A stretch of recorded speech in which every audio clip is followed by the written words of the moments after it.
Muchas gracias, amigos televidentes, por continuar con Despierta RD y continuando con el desarrollo de esta programación del día de hoy. Bueno, pues tenemos una entrevista con Elpidio Báez, diputado del Distrito Nacional por el Partido de la Liberación Dominicana, a quien le damos la bienvenida. Muy buenos días, Elpidio. Buenos días, Elpidio. Muchas gracias. Buenos días, buenos días. Muchas gracias, Qué placer. a su total disposición. Sí, sí. Isidoro Santana, ministro de Economía, y el ministro de Energía y Mina, Antonio Isa Conde, se proclamaron en contra de la reelección. Dicen que es un periodo y nunca más, que ellos están de acuerdo con eso. Eso ha armado un avispero. Tú que eres uno de los promotores de la reelección, nos gustaría conocer tu opinión en torno a eso y qué pasó ahí.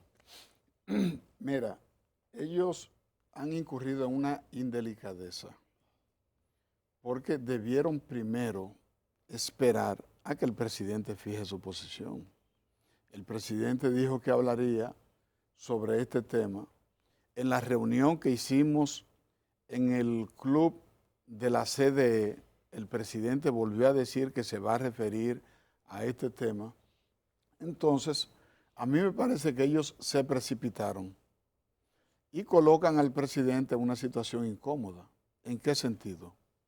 Cuando el presidente anuncie formalmente que se va a presentar como candidato y que va a recorrer el camino de la repostulación presidencial para continuar sirviéndole a este país, entonces esos dos funcionarios deberán tomar una decisión, porque el ministro de Energía y Minas se repostuló en el 16 con Danilo, porque él era funcionario y acompañó a Danilo en la repostulación del 16.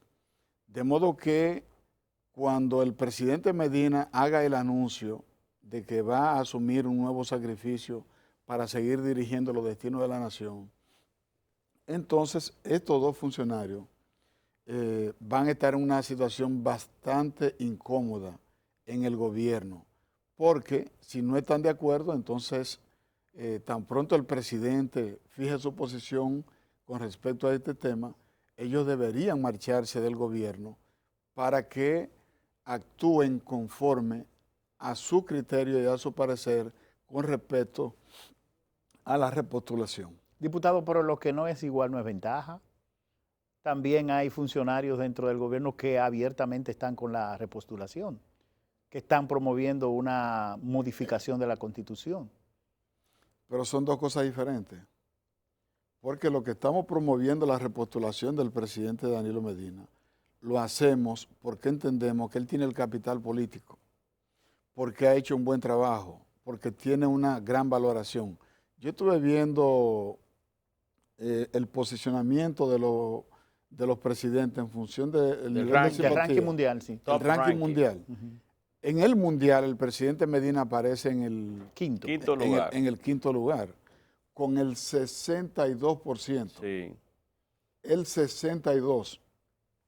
Y a nivel de la región latinoamericana, aparece, me parece que en el tercero. De América aparece en tercer lugar. En tercer lugar. Entonces, un presidente con ese nivel de popularidad, de respeto, de cariño, de valoración positiva de su gestión y de su perfil como mandatario, ¿cómo mandarlo a su casa? Porque una cosa es que tú prefieras un modelo presidencial y otra cosa es que tú prefieras que tu pueblo sea impactado por políticas positivas como la desarrollada por Danilo Medina. A veces nosotros nos envolvemos en un formulismo. Esto sí, porque tengo unos criterios, unas ideologías, una manera de ser, porque estoy vinculado a sectores que financian a las ONGs. Yo provengo del mundo de las ONGs, estoy prestado al gobierno, y entonces te envuelves en un formulismo. Y otra cosa es tener un sentido pragmático de la política. ¿Han sido positivas las gestiones del presidente Danilo Medina? Sí, han sido positivas. ¿Y las de Lionel? También. ¿Como gobierno? También. Pero a mí me toca aquí hablar de Danilo Medina. Pero hay un Porque yo estoy asunto, hay un promoviendo, asunto. estoy Sí. promoviendo la permanencia de Danilo Medina porque es el político más popular dentro de su partido y en la sociedad. Pero Elpidio, hay un asunto, no es que, como tú dices, bueno, el presidente bien valorado a nivel mundial, que está en un quinto lugar. Estamos hablando de ciento y pico de presidentes en el mundo, Casi donde 200. están, sí, donde están potencias mundiales. El presidente aparece en un quinto lugar. Donald Y Trump a nivel de 44. América, a nivel de América Por en ejemplo. tercer lugar. Y que cómo, dices tú, cómo mandar a su casa a esta persona bien valorada, pero es que hay un problema que establece límite, que es la Constitución de la República. Cuando yo creo que se le está haciendo tarde, debe ser a más tardar o a finales de junio o a principios del mes de julio cuando se someta a una reforma, porque primero tiene que hacerse una ley y después de aprobar esa ley establece la propia Constitución que hay que esperar 15 días para convocar entonces a la Asamblea Nacional. Se le está perdiendo el tiempo. ¿Tienen ustedes la reforma? ¿Cuándo que van a hacer eso? ¿En abril? ¿Lo van a hacer en junio, julio? Tú estás haciendo dos preguntas en una. Y Primero, todas las constituciones establecen límites, pero también establecen cómo ella misma se modifica. sí. Lo que significa que si tú modificas la constitución, no estás violando nada. No hay una Sencillamente estás siguiendo el procedimiento que ella misma indica. De modo que ahí no hay ningún riesgo de pisotear, de violar, de retorcer. No, en eso estamos de acuerdo. Se sigue el procedimiento que ella indica y si tú tienes las fuerzas sociales que van en la dirección que tú lo haces expresando esa fuerza, modificando la Constitución y no pasa nada, porque ella misma dice cómo se modifica. La Constitución es al mismo tiempo una ley y un documento político. En muchas partes del mundo la Constitución no es más que un programa político de esa sociedad. En otros países es justamente la Carta Magna, la ley de referencia, ¿verdad? Pero vamos a la reforma. Entonces, en términos de reforma, en 20 días se reforma la Constitución. Sí. Y el presidente Danilo Medina puede ser inscrito como candidato hasta el 22 de agosto. Sí. Es decir, tú tienes 22 días de agosto, tú tienes julio entero y tienes lo que resta de este mes de junio para tú impulsar Pero esa tienen reforma. los números, tienen los votos para hacer esa Tenemos reforma. más votos de los necesarios. ¿Y de dónde sale estos 103 legisladores que dicen que ellos son el candado para evitar una reforma a la Constitución? Estamos hablando de los diputados legisladores, para diputados y senadores del PLD y los del PRM que dicen que ellos tienen la llave para cerrar el paso a la reforma constitucional. En términos de candado, si a una constitución se le pone candado, también se le pone a la sociedad. Eso no es más que una figura, una metáfora para querer decir que hay que subir el porcentaje, una mayoría reforzada a un mayor, para hacer más difícil la reforma a la Constitución. En otros países ese elemento no existe. Es decir, cuando hay que hacer los cambios a la Constitución se le hace y punto. No hay más riesgo. Y lo segundo es que no le crean mucho a lo que están firmando. ¿Cómo así? Sí, ¿Que ¿Tú crees que hay gente de esa que Sí, cruzan sí. para el otro lado? sí, no le crean mucho. Pero O sea que la gente que dice que no va a reformar no. están comprometidos. Oye, Rubén Maldonado nos dijo en el pasado proceso que tenía una guardia pretoriana, que era imposible y toda la cosa. Y tan pronto pasó en el Senado de la República, en la Cámara de Diputados no fue necesario someterlo porque los que pertenecían a la guardia pretoriana entonces hicieron un acuerdo y votamos todos en la misma dirección. Elpidio, O sea, no se lleven de lo que están sí, firmando ahí. Elpidio, sin Exacto, lugar lo que a duda, están firmando están mintiendo, están o pueden, engañando a su propio partido. Espere el día de la votación. sí, Elpidio, Espere el día de la votación. sin lugar a duda, Y Elpidio, te acordará de mí. hay dos fuerzas dentro del PLD. Un Definida. expresidente durante 3 ocasiones, Sí. un presidente de la República que ustedes han exhibido su hoja de gobierno y que muchos consideran bueno, tú consideras que no debe irse para su casa, que tiene que seguir. Esto significa que los riesgos del PLD tener una verdadera crisis de división a tal punto de que Leonel Fernández se vaya, se queme la nave, es posible. Siempre hay riesgo de división en un partido grande, un partido dominante, un partido hegemónico. Sobre todo cuando tiene líderes de la dimensión de Leonel y de Danilo. ¿Qué pasa con Leonel? 3 veces presidente. El primer presidente PLDista.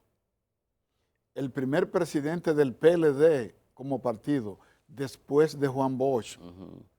Es decir, Leonel es una figura con una obra de gobierno. 3 gobiernos. Pero ahí está Danilo Medina. 2 veces presidente de la República, estadista. Muy bien valorado, con una gestión exitosa, igual que la de Leonel, con un liderazgo y un respeto indiscutido en el PLD y en la sociedad. Entonces, es muy difícil que 2 gallos puedan durar mucho en un gallinero. O 2 cangrejos en una cueva. En Cuba le llaman jueyes. Hay una salsa, ¿verdad? Sí. Que 2 jueyes en una cueva no pueden vivir. Sí. Entonces hay un problema ahí hasta de naturaleza.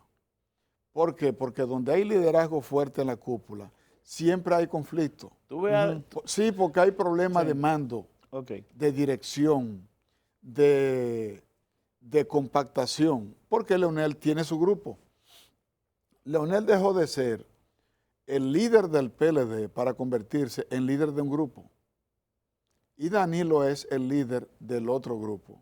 Solo que Danilo es el líder de la mayoría del PLD. La encuesta Gallup, por ejemplo, dice que Danilo dentro, si vamos a un proceso, de acuerdo a la encuesta, Danilo es preferido a lo interno del PLD por el 50%, 49.6%. Y Leonel por el 24%. Y hacia afuera, entonces el liderazgo de Danilo es mucho mayor. Pero son 2 realidades que ya hemos visto en otros partidos y hemos visto en otras sociedades. En el PLD no es la primera vez que se ven líderes de esas dimensiones. Ya antes en el PLD habíamos tenido problemas con Rafaelito Albuquerque y Juan Bosch. Hubo un problema. Con Norge Botello y Juan Bosch. Habíamos tenido ese problema. Y ahora este problema que es importante entre Leonel y Danilo. Bueno, hubo un problema, pero no fue de mucha dimensión, entre Jaime David y Leonel. Y Jaime David y Danilo, ¿verdad? Para el 2000, sí. Jaime David y Leonel para el 2004. Y entonces ya para el 2008 estaban enfrentados Danilo y Leonel, en el 12 Danilo y Leonel, 16 Danilo y Leonel y ahora también. Elpidio, ¿tú ves a una de esas 2 figuras de tu partido encabezando la boleta electoral de una alianza fuera del PLD? Yo no lo veo, pero si llegara a darse, Leonel estaría cometiendo uno de sus peores, quizás el más grave error político que se pueda cometer. Marcharse de un partido en el poder, los niveles de riesgo de que tú te marches con un pedacito son mayores. Y de que tenga un desempeño electoral pésimo también. Por ejemplo, si Leonel se va del PLD, no es verdad que Luis Abinader le va a regalar el espacio que ya tiene. Eso es lo primero. Lo segundo, aquí ningún partido de la oposición fuera del PRM marca más de un 3%. ¿Cuánto marca el Partido Reformista? El Partido Reformista siempre lo marca un 0,1. ¿Cuánto marca Peñaguaba? Peñaguaba, BIS? no marca. No marca. ¿Eh? No marca. ¿Cuánto marca Pedro Corporán? No, ninguno. Usted está hablando de Juntos Podemos. Por ejemplo. No, es que Del partido Juntos tú Podemos. los reúnes a todos y no te dan el 5%. Pero Juan teniendo... Pero sí, oye, sí. Juan Bosch se fue en el 1973 Y del sacó, PRD. 5 años después sacó el 1%. El 1%, pero llevó a un partido de la Liberación Dominicana a ser lo que es hoy. 5 años después sacó el 1%. Y la mayoría de los dirigentes que lo acompañaron en la fundación del partido lo dejaron después de esa derrota. Ese es el valor de Juan Bosch. De él fajarse a construir. Y Construyó un PLD. Con un prestigio intelectual, con un prestigio académico, con una honestidad a toda prueba que han tenido que reconocerla propios y extraños. Ese Juan Bosch, con un gigante que condujo a su pueblo en medio de un golpe de Estado, en medio de una invasión, en medio de una persecución durante la Guerra Fría. Ese Juan Bosch se fue del PRD y se fue y construyó una organización y en su primera participación sacó el 1%. Luego sacó el 10% en el 82, luego sacó el 18% y rompió el bipartidismo. ¿Cuánto le costó a Juan Bosch construir esa fuerza? ¿Cuánto tardó el PLD en convertirse en la fuerza política más importante? Pero Bosch no solo se fue del PRD, sino que Bosch hizo una propuesta política y construyó una escuela política, porque el PLD fue construido como una escuela de formación política. Bosch comenzó los círculos de estudio dentro del mismo PRD, en el mismo PRD, y escribió 10 folletos para enseñar lo que era la burguesía, lo que eran las clases sociales, para enseñar lo que es disciplina, para enseñar cómo se organiza un partido, para hablar de la unificación de criterios, del centralismo democrático, para hablar de la revolución haitiana, de la revolución burguesa, de la revolución francesa. Entonces, para hablar de la restauración, escribió un libro solo para eso. Entonces Bosch, todo ese conocimiento, Bosch nos lo transmitía a nosotros a través de unos artículos que escribía en Vanguardia del Pueblo, en la página número 4 de Vanguardia. En el centro. En el centro. Yo soy el producto de esa escuela política y soy el producto de Vanguardia del Pueblo. Sí. Porque yo participaba en las reuniones que todos los miércoles Juan Bosch hacía para decirnos a nosotros qué salió bien y qué salió mal en el periódico y cómo hacer el periódico y el contenido del periódico de la semana que viene. Todo eso creó una disciplina que es lo que tenemos hoy en el Partido de la Liberación Dominicana. Como diputado, brevemente, porque estamos muy pasados de tiempo, la discusión entre el Ministerio de Educación y la Iglesia Católica por el asunto de equidad de género, ¿cuál es la posición? La Iglesia firmó el Pacto por la Educación. Sí. El único pacto propuesto por Danilo Medina, de 3 pactos. El único que se ha cumplido es el Pacto por la Educación.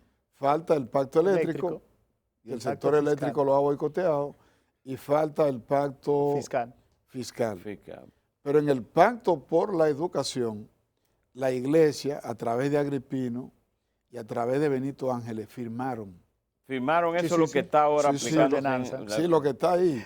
Lo firmaron. Y ahora están, evidentemente, renegando de lo que ya firmaron. ¿Es verdad que en esta semana tú llevas el proyecto? ¿Lo vas a presentar?